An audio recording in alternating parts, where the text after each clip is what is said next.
Good morning to all my friends and family, and welcome to this episode of Jim's 5 a.m. Club. Today, on this overcast Sydney spring morning, we've got the beautiful ship coming into port, and what I'd love to do is go through another book. And today's book is entitled Hold On to Your Kids, Why Parents Need to Matter More Than Their Peers, than their children's peers, that is. And it's a book that is written by a dual authorship of Neufeld and Gabor Maté, a book that was published on the 15th of August 2004. And this book emphasises ever so eloquently the crucial role of parental attachment in child development and the risks of peer orientation and peer infection. So we kick off this book with an observation that there is a primacy and an importance attached to being a parent, and we must acknowledge above all else that the primary bond between parents and children is essential, is critical, is crucial for healthy development in children. Children need to feel securely attached to their parents in order to thrive, survive, grow and develop emotionally and psychologically. And we must also never forget that legally children are considered minors and dependents up to the age of 18 here in Australia, and it is important for children and parents to understand that legal connection as well. We go on to discuss and to look at peer orientation and the dangers that surround the peers in our children's lives. When children become more attached to their peers than their parents, it can lead to various issues, including serious behavioural problems, anxiety, lack of direction, and a number of other things that only parents know too well. Peer orientation can undermine parental influence and guidance. As we know, the old saying goes, "Show me your friends and I will tell you who you are." Because what ends up happening is that we end up becoming and expressing the half dozen people that we spend most of our time with. It's only natural and is a law of connection that is virtually and sadly guaranteed. We end up talking, we end up dressing, we end up behaving, we end up looking and thinking and being like those who are closest to us, those who have opened the door to be closest to us, either intentionally or unintentionally.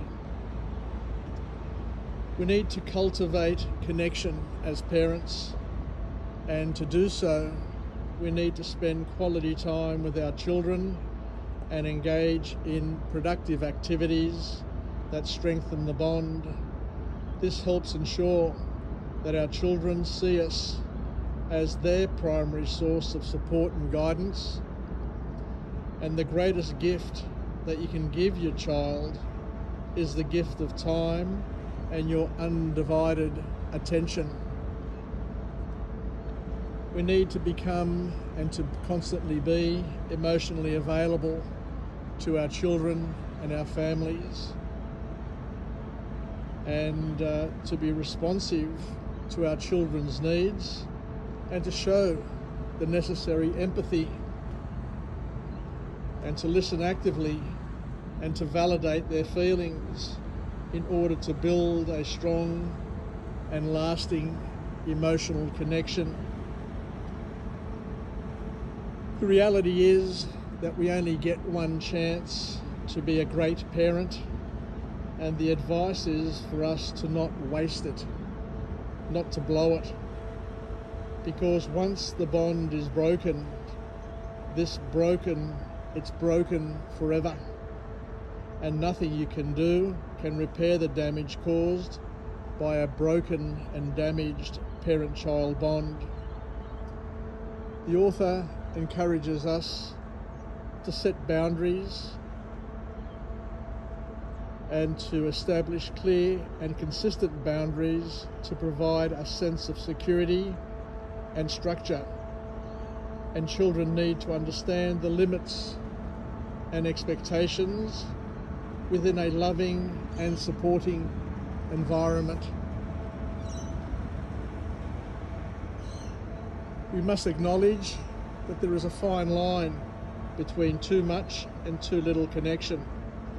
Each person is different, and it's up to the parent to dance with the needs and the beat of their children, and to run as fast or as slow as their children need in order for them to thrive and grow in their various growth bursts, emotionally, spiritually, physically, mentally, and all of those things that happen when children are growing and developing. We talk about modelling behaviour, and as a parent, it's important to be a role model for our children, where we demonstrate values, behaviours and attitudes, the ones we want them to adopt and to include in their life. Make sure that you are intentional in what you say, think or do, as you are being constantly observed and mimicked by your children, which can be either productive to them or destructive. The author calls for open communication. We need to foster open, honest and direct communication with our children, create an environment where they feel safe to share their thoughts, fears and concerns without the fear of judgment. Talk it out and make sure that you understand them and they understand you. By implementing these lessons from Hold On to Your Kids, parents can hopefully strengthen their attachment with their children, ensuring they remain the primary influence in their lives and fostering healthier, more resilient development. And we all know that there will come a time when we will need to loosen the apron strings, but along that way and before that time comes, our connection, our love, our support of them is ever critical. So thank you for joining me on this episode of Jim's 5 a.m. Club on this Sydney morning, where we're watching the Carnival Luminosa come back from its trip, and it's about to port here at the International Passenger Terminal. Wishing you all the best and happy days. Take care. Love.